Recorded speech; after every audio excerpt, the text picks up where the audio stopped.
Good morning students, education hub में आप लोग का स्वागत है। आज का जो हमारा चैप्टर है वो हाइट एंड डिस्टेंस पे बेस्ड है, जिसमें हम दो चीज़ों को पढ़ने वाले हैं। इसे एंगल ऑफ एलिवेशन किसको बोलते हैं और एंगल ऑफ डिप्रेशन किसको बोलते हैं। ये जो चैप्टर है वो बेसिकली ट्रिग्नोमेट्री का एक एप्लीकेशन है, जिसमें हम ट्रिग्नोमेट्रिकल रेशियोज़ का, उसके फॉर्मूले का यूज़ करके इस चैप्टर को डिफाइन करने वाले हैं। तो एंगल ऑफ एलिवेशन किसको बोलते हैं, तो आप लोग देखे होंगे जब भी हम मान लो एग्जांपल देखो,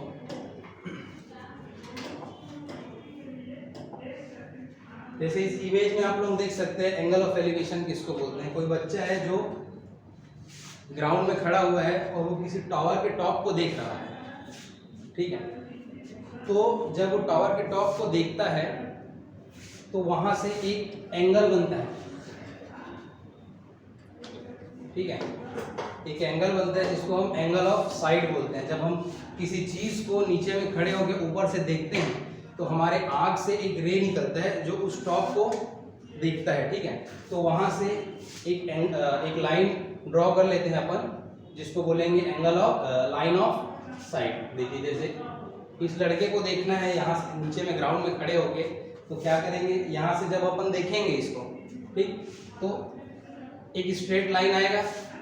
जैसे हम किसी भी चीज़ को देखते हैं तो साइंस में अपन जैसे रिफ्रैक्शन ऑफ लाइट को पढ़ते हैं, रिफ्लेक्शन ऑफ लाइट को पढ़ते हैं, तो उसके हेल्प से अपन किसी चीज़ को, किसी ऑब्जेक्ट को देख पाते हैं, ऑब्जर्व कर पाते हैं, समझ पाते हैं कि ये कैसा है, कैसे दिखता है, किस टाइप का स्ट्रक्चर है इसका, ओवल है, ठीक है, या स्क्वायर है, रेक्टेंगल है, ये सब को, तो वो सब पॉसिबल होता है हमारे आई से, ठीक है। तो किसी भी चीज़ को जब भी अपन देखते हैं तो उसमें एक वो जो रे होता है उसको हम क्या बोलते हैं, लाइन ऑफ साइड बोलते हैं। तो जो हमारा एंगल ऑफ डिप्रेशन होता है या एंगल ऑफ एलिवेशन होता है वो हमेशा लाइन ऑफ साइड और हॉरिजॉन्टल लाइन के बीच में बनने वाला एंगल को बोलते हैं। जैसे आप एग्जांपल देखिए, आप लोग कभी देखे होंगे इंजीनियर्स जो रोड बनाते हैं, ठीक है, रोड बनाने वाले इंजीनियर्स को आप लोग देखे होंगे, तो उनके पास एक डिवाइस होता है जिसको एक जगह सेटअप करते हैं और उसके बाद उसमें से फिर देखते हैं। तो उसके सामने में एक होलो सिलेंडर होता है, ठीक है, एक होलो सिलेंडर, और उस डिवाइस में एक प्रोटेक्टर लगा होता है, समझ पा रहे हैं। उससे क्या करते हैं, जब वो इंजीनियर वहाँ पे देखता है उसमें, उस होलो सिलेंडर में, तो उसको सीधा सीधा दिखता है, पैरेलल दिखेगा, रोड के जस्ट पैरेलल, ठीक। उसको ये नहीं पता होता है कि कहाँ पे कितना नीचे है, कहाँ कितना ऊपर है, तो उसी को लेवल करने के लिए वाले डिवाइस का अपन यूज़ करते हैं। तो एक्चुअल में वो कैसा होता है, एक ऐसा डिवाइस रहेगा, ट्राइपॉड में लगा होता है वो, ऐसा होलो सिलेंडर करके, ठीक है। और यहाँ से जो हमारा ऑब्जर्वर है वो यहाँ से क्या करेगा, देखेगा ऐसा, ठीक है। तो मान लो अगर वो यहाँ पे खड़े होके ऐसे देख रहा है यहाँ से, तो उसको इस बिल्डिंग का कहाँ तक दिखेगा, ये सीधा वाला पोर्शन दिखेगा, समझ में आ रहा है। अगर ये ग्राउंड है ऐसा, तो इस होलो सिलेंडर से देखेगा तो यहाँ तक दिखेगा उसको, ये जो बिल्डिंग है उसके इस पॉइंट तक के, ठीक है। अब मैं क्या बोल रहा हूँ, इसमें एक प्रोटेक्टर टाइप का ऐसा लगा होता है जिसमें अलग अलग एंगल्स होते हैं, ठीक है। जैसे इसमें एंगल दिया हुआ है ऐसा ऐसा करके, बीच में 90 डिग्री होता है, फिर इधर इधर ऐसे ऐसे करके, समझ में आया। तो एंगल ऑफ एलिवेशन हम कब पहचानते हैं, तो आप यहाँ पे इमेजिंग करके देखो, ऐसे आप कहीं पे खड़े हो, अगर आप सीधा देख रहे हैं तो हम जानते हैं कि किसी भी प्लेन सरफेस में अगर स्ट्रेट लाइन ड्रॉ हो रहा है तो कितने डिग्री का होता है, वो 0 डिग्री का होता है, ठीक है। उसमें कोई भी एंगल नहीं फॉर्म होता है, कितने डिग्री का होता है, 0 डिग्री का, ठीक है। तो 0 डिग्री का कब होता है, जब वो ग्राउंड के, वो जो हमारा लाइन ऑफ साइट है जिससे हम देखते हैं, ठीक है, वो कितने डिग्री का होता है, 0 डिग्री का। वो पैरेलल जब होगा ग्राउंड से तब वो 0 डिग्री का होगा। अब जैसे जैसे मैं सर को ऊपर करते जाऊंगा, देखो इस इंस्ट्रूमेंट में आप इमेजिंग करके देखिए, ये जो होलो सिलेंडर है इसको मैं अब यहाँ ना देख के थोड़ा सा सर को ऊपर किया और यहाँ देख रहा हूँ, तो यहाँ कुछ एंगल बनेगा। वो एंगल का हम पता कैसे लगाएंगे, इस प्रोटेक्टर की हेल्प से, ठीक है। तो जैसे जैसे मैं सर को ऊपर करते जाऊंगा, ये वाला जो एंगल है वो क्या होते जाएगा, ऐसा बड़ा होता जाएगा। ठीक, एंड में जब मेरे को यहाँ टॉप को देखना है, इस टॉप को, तो यहाँ इस ये वाला जो होलो सिलेंडर है इसको मैं पूरा ऊपर कर दूंगा, तब जाके मेरे को क्या दिखेगा, ये टॉप दिखेगा। तो एंगल ऑफ साइड को क्या करूंगा, मैं धीरे धीरे बढ़ाऊंगा, तब जाके दिखेगा वो मेरे को। और किसके रेफरेंस में बढ़ाऊंगा उसको मैं, तो इस हॉरिजॉन्टल लाइन के। ठीक है, जैसे हम कहीं देखते हैं इसी यहाँ से यहाँ तक देखा तो ये इसके पैरेलल है। ठीक है, तो ये हमारा क्या है, हॉरिजॉन्टल लाइन है। अभी समझ में आ रहा है ना। जैसे मैं यहाँ हूँ तो मैं यहाँ से तो नहीं देखूंगा, नीचे से आँख से देखूंगा, यहाँ से सीधा सीधा, तो ये वाला हमारा क्या हो जाएगा, एक हॉरिजॉन्टल लाइन। तो हॉरिजॉन्टल लाइन और लाइन ऑफ साइड के बीच में जो बनने वाला एंगल होता है उसी को हम क्या बोलते हैं, एंगल ऑफ एलिवेशन बोलते हैं। समझ में आया? तो एंगल ऑफ एलिवेशन समझ में आया। एंगल ऑफ डिप्रेशन किसको बोलते हैं? तो इसी सेम चीज को आप उल्टा करके सोचिए। जैसे अब कोई इंसान है जो यहाँ पे खड़ा हुआ है टॉप में, ठीक है, टॉप में खड़ा हुआ है। अब वो जब टॉप में है और नीचे उसको किसी ऑब्जेक्ट को देखना है, जैसे मान लो ये वाले में, जैसे ये इंसान खड़ा है यहाँ पे, ठीक है, इसको देखना है, नीचे जो ऑब्जेक्ट है क्या है उसको देखना है, तो क्या करेगा, वो सर को नीचे करेगा तो देखेगा। तो उसमें बनने वाला जो एंगल होता है उसको क्या बोलते हैं अपन, एंगल ऑफ डिप्रेशन बोलते हैं। ठीक है, अभी कैसे होता है, तो मैं आपको बताया हूँ जो भी एंगल होता है वो लाइन ऑफ साइड से और किससे बनता है, हॉरिजॉन्टल लाइन से। तो इस केस में देखिए, ये जो व्यक्ति खड़ा हुआ है यहाँ पे, ये अगर सीधा देखेगा तो ऐसा बनेगा, ठीक है, तो इसके लिए ये क्या है, हॉरिजॉन्टल लाइन है। ठीक है, और अगर वो सर को नीचे करेगा तो जैसे वो सर को नीचे करेगा तो क्या होगा, एक अपने ऑब्जेक्ट को देखने के लिए सर को अगर नीचे करेगा तो एक जाएगा रे, इसको क्या बोलते हैं अपन, line of sight. Line of sight बोलते हैं। आंख से जो देखेंगे अपन, जैसे नीचे देख रहे हैं तो सर को अपने को नीचे झुकाना पड़ेगा। तो एक हॉरिजॉन्टल लाइन और एक लाइन ऑफ साइट के बीच में जो बनता है एंगल, उसको क्या बोलते हैं अपन, एंगल ऑफ डिप्रेशन। दोनों लगभग एक ही होता है, एंगल ऑफ एलिवेशन और एंगल ऑफ डिप्रेशन। बस इसमें फर्क कैसे पहचानेंगे कि कौन सा एंगल ऑफ एलिवेशन है, कौन सा एंगल ऑफ डिप्रेशन है, तो उसको निकालने के लिए आप सिंपली ऐसा सोच सकते हैं, जैसे मैं यहाँ पे खड़ा हूँ, ठीक है, अब मेरे को ऊपर देखना है, जैसे मान लो उस फैन को देखना है, तो मैं क्या करूँगा, अपना जो हेड है उसको ऊपर करूँगा। तो जब भी ऊपर देखूंगा, ठीक है, तो एक हॉरिजॉन्टल लाइन और एक ऊपर वाला लाइन हमारा, जिसको हम क्या बोलते हैं, लाइन ऑफ साइड बोलते हैं। तो उन दोनों के बीच में जो एंगल बनेगा उसको क्या बोलेंगे, एंगल ऑफ एलिवेशन। और अगर मैं अपने सर को, हेड को नीचे करूंगा, ठीक है, सर को, हेड को अगर नीचे करूंगा तो मेरे को नीचे, जैसे वो कूलर को देखना है नीचे में, तो एक हॉरिजॉन्टल लाइन जो एक आंख के पैरेलल होगा, जो ग्राउंड के पैरेलल होगा, जो 0 डिग्री फॉर्म करता होगा वो, और जैसे मेरे को नीचे देखना है तो एक मेरा लाइन ऑफ साइट नीचे जाएगा। तो लाइन ऑफ साइट और हॉरिजॉन्टल लाइन के बीच में जो एंगल बनेगा, जैसे मैं सर को नीचे करूंगा तो क्या हो जाएगा, एंगल ऑफ डिप्रेशन हो जाएगा। समझ में आया, एंगल ऑफ एलिवेशन और एंगल ऑफ डिप्रेशन। देखिए इनके definition, the angle of elevation is angle between the horizontal plane and line of sight. ठीक है, तो कौन सा एंगल, हॉरिजॉन्टल लाइन और लाइन ऑफ साइट के बीच में बनने वाला एंगल को हम क्या बोलते हैं, एंगल ऑफ एलिवेशन बोलते हैं। ठीक है, फिर से पढ़ते हैं, the angle of elevation is a angle between horizontal plane and the line of sight from the observer's eye. ठीक है, observer's eye to an object above their eyes. ठीक है, समझ में आया, उसी चीज को बता रहे हैं। जैसे खड़े हैं अपन, ऊपर देखेंगे तो एक लाइन ऑफ साइट रहेगा और एक हॉरिजॉन्टल लाइन बनाएंगे, ठीक, उनके बीच में जो बनने वाला एंगल होगा उसको क्या बोलेंगे, एंगल ऑफ एलिवेशन बोलेंगे। ठीक है, it's a concept used in trigonometry specially when dealing with height and distance. तो जब अपन हाइट और डिस्टेंस को पढ़ते हैं, ठीक है, तो उसमें अपन ट्रिग्नोमेट्री का यूज करते हैं। ठीक है, अब कैसे ट्रिग्नोमेट्री का यूज करते हैं, तो इससे पहले वाले चैप्टर में आप लोग पढ़े होंगे ट्रिग्नोमेट्रिकल आइडेंटिटीज एंड रेशियोज को।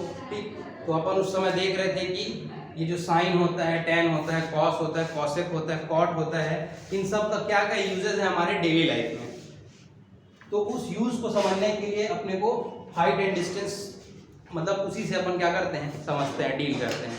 जैसे आप एक सिचुएशन इमेजिन करिए, मान लो आप ग्राउंड में हैं, ठीक है, ज़मीन में हैं और आपको किसी टावर का हाइट नापना है। समझ पा रहे हैं? आप लोग ग्राउंड में हैं और किसी टावर का आपको क्या करना है, हाइट नापना है। तो ग्राउंड में है, टावर का हाइट नापना है, इसका मतलब वहाँ कौन सा एंगल बन रहा होगा, एंगल ऑफ एलिवेशन बन रहा होगा। यहाँ तक तो क्लियर है, ठीक है। अब इसके बाद सोचिए, अपन हाइट नापते हैं तो क्या कैसे कैसे नापते हैं। किसी चेन को नाप लेंगे और ऊपर से अपन क्या कर देंगे, उसको ऊपर से नीचे करके नाप लेंगे। स्केल से 1-1 सेंटीमीटर करके नाप सकते हैं। अब हमको मतलब ज़रूरी तो नहीं है हर हमेशा क्या बोलते हैं इन्हीं सब स्केल से और चेन से अपन नापे, ठीक। तो जहाँ जहाँ नहीं नापते हैं सब चीज़ों से, तो वहाँ हम ट्रिग्नोमेट्री का क्या करते हैं, यूज़ करते हैं, ठीक है। ट्रिग्नोमेट्रिकल आइडेंटिटीज और रेशियोज का यूज़ करते हैं। जैसे आप लोगों को मालूम होगा रेशो कब बनता है, तो किसी राइट एंगल ट्रायंगल में इन्हीं दो साइड का जब भी अपन रेशो निकालेंगे तो वो एक ट्रिग्नोमेट्रिकल रेशो बनता है। जैसे अगर मान लो यहाँ पे एंगल ऑफ एलिवेशन है, तो एंगल ऑफ एलिवेशन या किसी भी एंगल को अपन जनरली किससे रिप्रेजेंट करते हैं, थीटा से। तो एंगल के जस्ट सामने में जो बनता है, जो साइड होता है, उसको हम क्या बोलते हैं, परपेंडिकुलर। जिस पर बनता है उसको क्या बोलते हैं अपन, बेस बोलते हैं, ठीक। यहाँ बनने वाले एंगल को कितना बोलते हैं अपन, 90 डिग्री बोलते हैं। और इसके जस्ट सामने वाला 90 डिग्री के सामने वाला कितना, कौन सा होता है, हाइपोटेनस होता है। यहाँ तक समझ में है? तो इसी के बेसिस में परपेंडिकुलर, बेस और हाइपोटेनस के बेसिस पे ही अपन जो हमारा ट्रिग्नोमेट्रिकल रेशियोज है उसको क्या करते हैं, अपन निकालते हैं। जैसे कि एक जनरल फॉर्मूला जो आप लोग बहुत पहले भी पढ़े होंगे और सभी बताते हैं,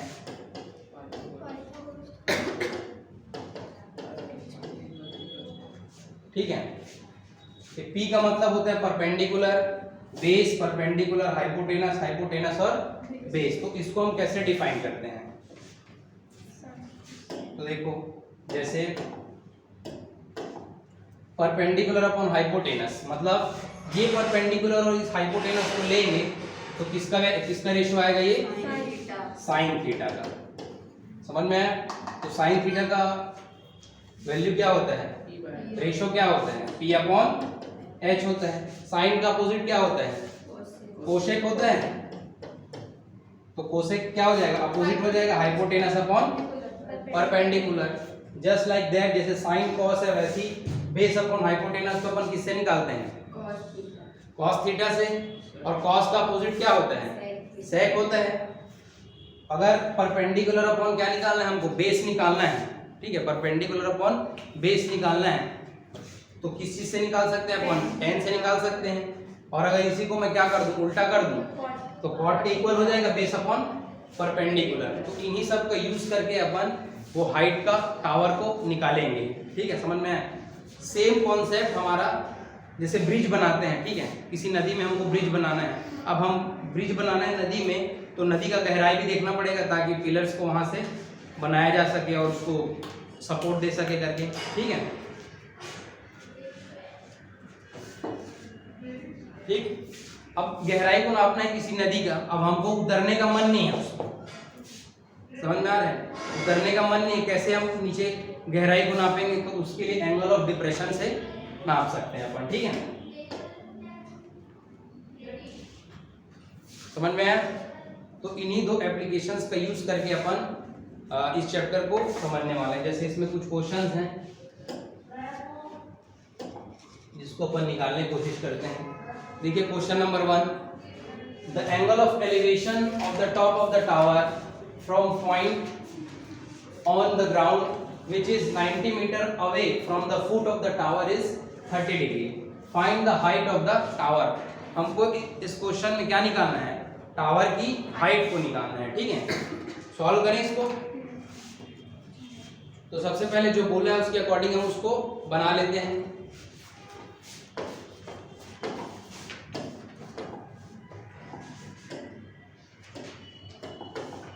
ठीक है, तो सॉल्यूशन करते हैं।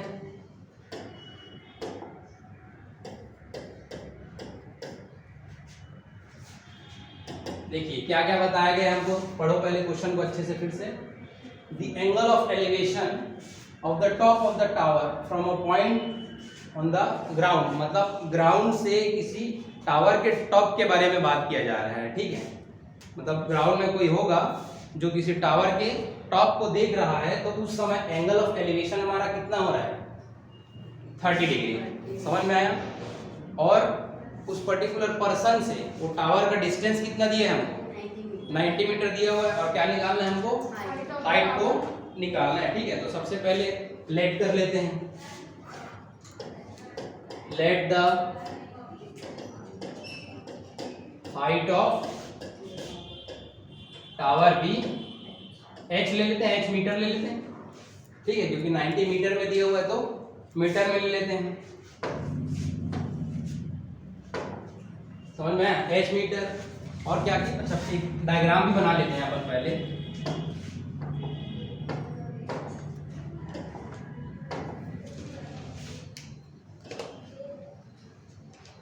ये टावर का हाइट है,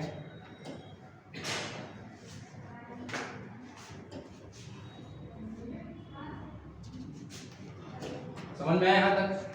यहाँ जो एंगल ऑफ एलिवेशन है, यहाँ कोई ऑब्जेक्ट है जो हाइट को देख रहा है, तो यहाँ पे एंगल ऑफ एलिवेशन कितना बन रहा है, 30 डिग्री का। इसको पहले नाम दे देते हैं, इसको ए बोल दिए,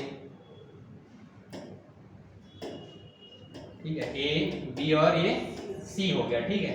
एंगल ऑफ एलिवेशन हमारा कितना है, 30 डिग्री है। ए से बी तक का डिस्टेंस कितना दिया हमको, 90 मीटर दिया हुआ है, ठीक। और हमको फाइंड क्या करना है, इस एच को, यहाँ से यहाँ तक का जो डिस्टेंस है, ठीक है, इसको क्या करना है अपने को, फाइंड करना है, ठीक है। निकालें।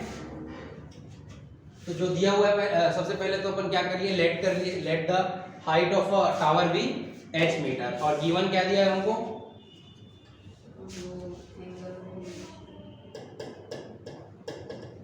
डिस्टेंस फ्रॉम फुट कितना है, 90 मीटर है, जो कि ए बी है इस केस में डायग्राम के अकॉर्डिंग, ठीक है। डिस्टेंस कितना दिया हुआ है, 90 मीटर दिया हुआ है। और एंगल ऑफ एलिवेशन कितना है, एंगल ऑफ एलिवेशन हमारा 30 डिग्री है, ठीक है। एंगल ऑफ एलिवेशन हमारा कितना दिया हुआ है, 30 डिग्री है।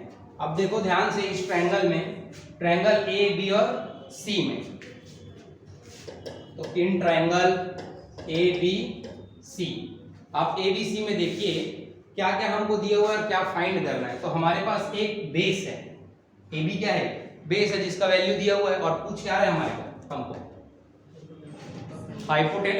परपेंडिकुलर को पूछ रहे हैं, ठीक है। तो परपेंडिकुलर को पूछ रहा है और बेस दिया हुआ है, तो बताइए इसमें कौन सा रेशो हम यूज करते हैं जिसमें परपेंडिकुलर अपॉन बेस होता है,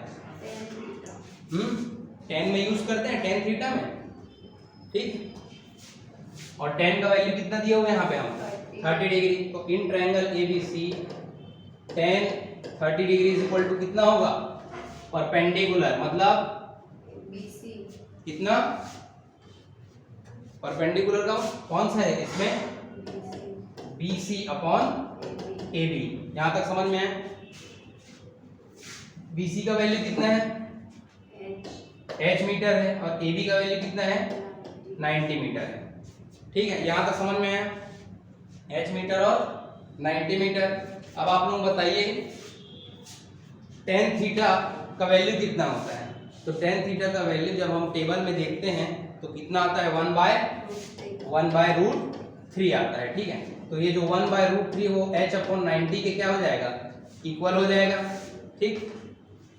अब यहाँ से हमको क्या निकालना है, हाइट को निकालना है, हाइट ऑफ टावर को निकालना है, तो निकल जाएगा इधर उधर ट्रांसफर करके। तो अगर हाइट को अपनी जगह में रखेंगे तो ये 91 से क्या हो जाएगा, मल्टीप्लाई होके उसके ऊपर में चला जाएगा, यहाँ डिवीजन में ऊपर में मल्टीप्लिकेशन में हो जाएगा। तो h इज इक्वल टू कितना आएगा हमारे पास, 90/√3 आएगा। समझ में आया यहाँ तक के। इसको थोड़ा सा और सिंप्लीफाई कर लेते हैं। जैसे हाइट निकालना है तो इस 90 को मैं 3 × 30 × 3 लिख सकता हूँ, और ये √3 3 है, ये जो 3 है उसको √3 इंटू 30 कर लूँ तो प्रॉब्लम होगा? नहीं होगा, क्योंकि √3 करूँगा तो 3 आ जाएगा। अब इंटू 30 है तो पहले से 30 तो है ही उसमें, और यहाँ अपॉन में √3। देखो ये वाला √3 और ये वाला √3 क्या हो जाएगा? आपस में कैंसिल हो जाएगा। तो फाइनली हमारे पास हाइट ऑफ टावर कितना बच जाएगा? 30√3। समझ में आया? तो इस केस में ये जो हाइट है वो किसके इक्वल आएगा? 30√3 के इक्वल आएगा। ठीक, √3 का वैल्यू कितना होता है उसको पुट कर सकते हैं अपन। √3 का वैल्यू हमको पहले ही नोन होता है, तो √3 इंटू 30 करेंगे तो हमारा एक्चुअल हाइट भी निकल जाएगा। ठीक, ये हाइट जो है वो किसमें लेंगे अपन इसको? मीटर से। समझ में आया वाला क्वेश्चन? बन जाएगा। चलिए नेक्स्ट क्वेश्चन देखते हैं।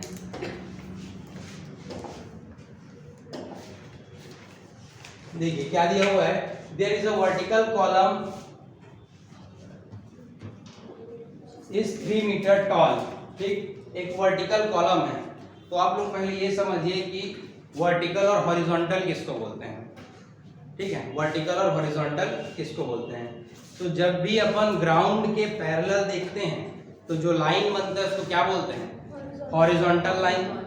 और जब भी हॉरिजॉन्टल लाइन के जस्ट परपेंडिकुलर कोई भी लाइन ड्रॉ करेंगे तो उसको क्या बोलेंगे अपन? वर्टिकल।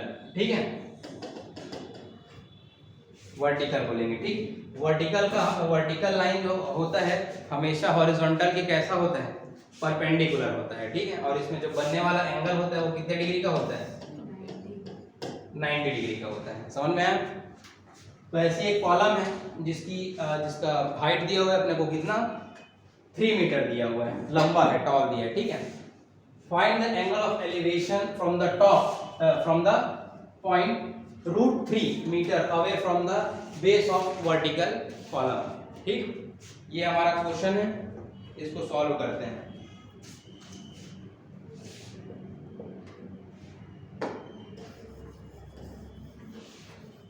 तो सबसे पहले अपन गिवन लिख लेते हैं। ठीक है, एक डायग्राम बना लेते हैं ताकि समझने में आसानी हो आपको। ये एक वर्टिकल कॉलम है। ठीक है, वर्टिकल कॉलम है जिसका हाइट हमको कितना दिया हुआ है? पहले इसका नाम ले लेते हैं, ए बी और सी। हाइट हमको कितना दिया हुआ है? 3 मीटर दिया हुआ है। ठीक है, हाइट अपने को 3 मीटर दिया हुआ है, और बेस कितना दिया है हमको इसमें? √3 मीटर। ठीक, एंगल कितना है इसमें? थीटा सपोज कर लेते हैं। ठीक है, हमको यहाँ पे क्या निकालना है? एंगल ऑफ एलिवेशन निकालना है। ठीक, निकालें। सबसे पहले जो गिवन दिया है उसको लिख लेते हैं।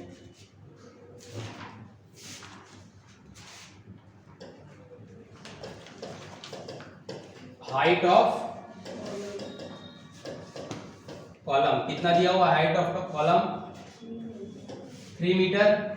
ठीक है, जो कि इस केस में बी और सी के इक्वल है। BC के इक्वल है ना, BC is equal to 3 centimetre. और डिस्टेंस कितना दिया हुआ है हमको?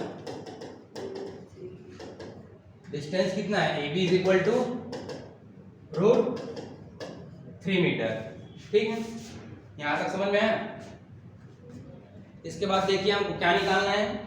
एंगल निकालना है, और फिर से वही दो क्वांटिटी दिया हुआ है हमको, परपेंडिकुलर और बेस। तो परपेंडिकुलर और बेस कौन से रेशियो में होता है? 10 में होता है। ठीक, तो इस केस में इन ट्रायंगल ABC को देखो, ABC ट्रायंगल को देखो, तो ट्रायंगल ABC में tan थीटा जो है वो किसके इक्वल हो जाएगा? Perpendicular upon base. ठीक, परपेंडिकुलर हमारा क्या है? BC है, और बेस क्या है? AB है।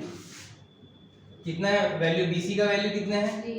3, और AB का वैल्यू √3। यहां तक समझ में आया सबको?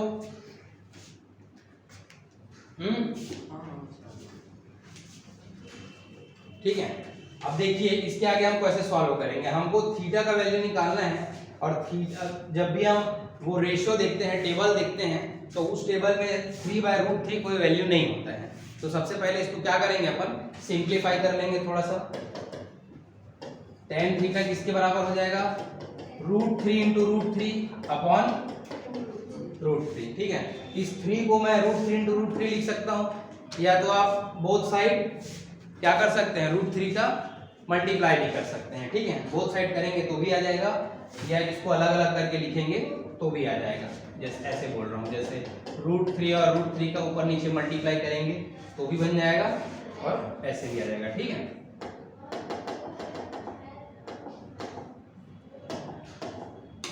यहाँ तक समझ में आया। तो ये जो 3 है उसको अपन दो हिस्सों में पहले तो बांट लिए, √3 × √3। तो ये वाला √3 और ये वाला √3 क्या हो जाएगा, हमारा कैंसिल हो जाएगा। ठीक है, तो फाइनली हमारा आंसर क्या, अभी आगे का प्रोसेस में क्या आ रहा है, √3 आ रहा है। अब आप लोग बताइए कि उस टेबल में, ट्रिग्नोमेट्रिकल टेबल में tan थीटा में √3 का वैल्यू कितने डिग्री में होता है, 60। कितने में होता है, tan 60 में होता है। ठीक है, तो tan थीटा √3 को मैं tan 60 डिग्री लिख लूं। ठीक है, अब यहाँ से tan और tan कैंसिल हो जाएगा, तो थीटा का वैल्यू अल्टीमेटली कितना बच जाएगा, 60 डिग्री का। समझ में आया। तो ये जो थीटा है हमारा, ये कितने डिग्री का हो जाएगा, 60 डिग्री का। ये हमारा क्या है, आंसर है, एंगल ऑफ एलिवेशन है। समझ में आया। ये दो क्वेश्चन थे, ऐसे ही हम आगे और भी क्वेश्चन को सॉल्व करेंगे। ठीक है, बाकी को जो है वो नेक्स्ट क्लास में देखेंगे। Thank you.